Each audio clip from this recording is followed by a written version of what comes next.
there, always talking Cowboys, but really going to change it up just a little bit. And, a lot of stuff going on with college football playoffs, the selection.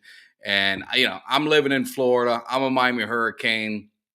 And you hear about Florida State getting snubbed by the college football committee for the playoffs. And I'm not coming as a hater. I'm not coming out as a Miami hater. I'm an ACC guy. Sure the hell ain't an Alabama guy. But I applaud the committee for getting it right. And it's unfortunate. It's unfortunate for Florida State that they lost their quarterback. But if you watch the last two games, that is not a top four team. They missed their quarterback. It makes a huge difference. And, I know a lot of people say, well, you can't make all the kids suffer because you lost your quarterback, but that's a criteria that they have. And that's something that's pretty important. And if you compare Alabama to Florida State, I could almost argue that that Florida State doesn't deserve to be over a one-loss Alabama team. Everyone's talking like Alabama, their one loss was to like some schlub team. It was to the number 3 team. And yeah, it was at home, but it was a competitive game early in the season. It wasn't like they lost to an unranked team. It wasn't this terrible loss. I mean, it was a loss against a top team. So put that aside. Look at the schedule. I mean, Alabama, 5th hardest schedule in college football. Florida State was at 55th. That's a big difference. And the problem for Florida State, and I'm a Miami guy, and you just got to own it, is the ACC. We had high expectations for the ACC with North Carolina, obviously with Florida State, Miami going to be back, Clemson, and all but Florida State were disappointing.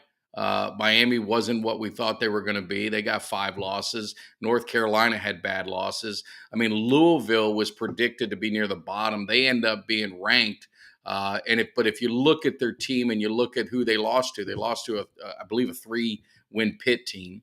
They lost to Kentucky, which wasn't a very good team in the SEC. And they were ranked. Put it this way, they were ranked top 10 when they played Miami, who was a 5-loss, or their 4 losses at the time, and they were underdogs against an unranked Miami team. I mean, the Vegas knew that they weren't very good. So it was kind of, they left them ranked in there to kind of make the ACC championship at least look relevant. But if you watch that game, they were absolutely terrible. I mean, Florida State's 3 signature wins are LSU, which is, nice win, Clemson, and Louisville. That's nothing to get you excited about. And then when you look at Alabama, I mean, Alabama played 5 ranked teams. The common opponent for them would be LSU, and they absolutely destroyed them. They just weren't very good. I mean, FSU opponents were 77 and 79. Alabama's are 98 and 61. They only played 3 teams with a losing record in Alabama.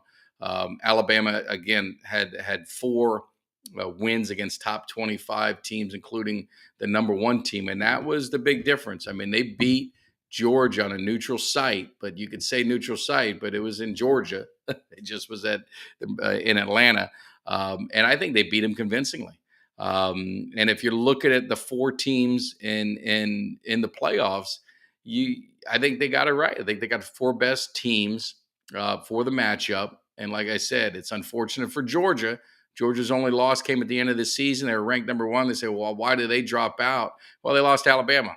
I mean, I think winning your conference matters. And that's where the problem for Florida State came in, is you have 5 Power 5 conferences, all 5. And this is probably the first time it's kind of ever happened where you had all 5 with 0 losses or 1 loss, and someone was going to get left out. Now you got to leave one out, and if you're being honest with yourself, which is the one that you're going to leave out? The Florida State team that you saw play Florida, a very bad Florida team who was playing with their backup, and also a overrated Louisville team in the ACC championship. You watch both of those games, and you tell me that Florida State is one of the top 4 teams. They would, if they were in it, the spread would have been 20 points in any team they would have played, 20 points or more. They just had no offense, championship defense. And I know they say, well, give us an opportunity, give us a chance. But you got to go with what you look at. You got to go with they lost their quarterback. And Travis, I mean, he had a great year, and he was the leader of the team, and he was their offense. The offense went as he went, and they just didn't have they didn't have much behind them. So it's unfortunate. I do think they got it right, which is going to make for some interesting matchups. I think Alabama, Michigan has a lot of intrigue. I think Washington, Texas, a lot of intrigue. And I'll get into, I love college football, so we'll get into it a little bit as it gets closer. But I just got this funny feeling the two lower seeds are going to end up winning both games, and you're going to end up with an Alabama Texas rematch, and that'd be pretty interesting. So definitely want to get your thoughts. Did the committee get it right? It's like I joke with Florida State fans. In 2000, Miami beat them. Miami was ranked number 2 the whole whole half of the year. We lost early on. We had one loss against the number 4 team at Washington, but then we finished number 2, I think, for about 8 weeks in a row, 7 weeks in a row. Beat Florida State. At the end of the season, I think we played Boston College. I think we beat them like 55-7, something like that. And somehow, after that win, Florida State, I believe, obviously probably played Florida.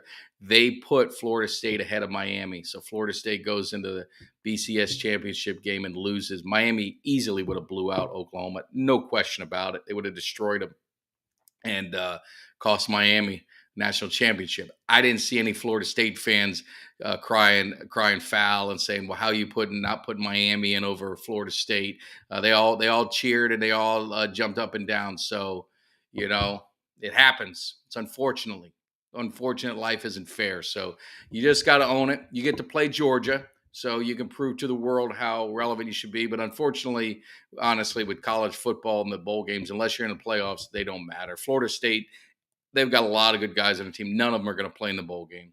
Georgia's got a lot of talent there. None of them are going to play in the bowl game if they're seniors. They're going to be declaring for the draft. So, unfortunately, you're not going to get the true matchup that you want between Florida State and Georgia, because that could have cleared up some stuff on both sides for both teams. So, probably not going to get that. But anyway, it is what it is. I think college football got it right. They got the best team. So, give me your thoughts. And again, if you're new to the channel, hit that like, subscribe, share. We'll be live tonight. Jimmy Dee and I will be going over a little college football. Jimmy's not much of a college guy, so I'll be talking about myself. But we'll definitely get into a lot of the football games that happened this weekend, leading you up to the Monday Night Football game this evening. So I appreciate it. Thanks for everything. We'll be talking a lot of Cowboys, Eagles this week. Going to be fun. Your boy's going to be there. So make sure you guys check out all our live shows and pre-recorded shows as well.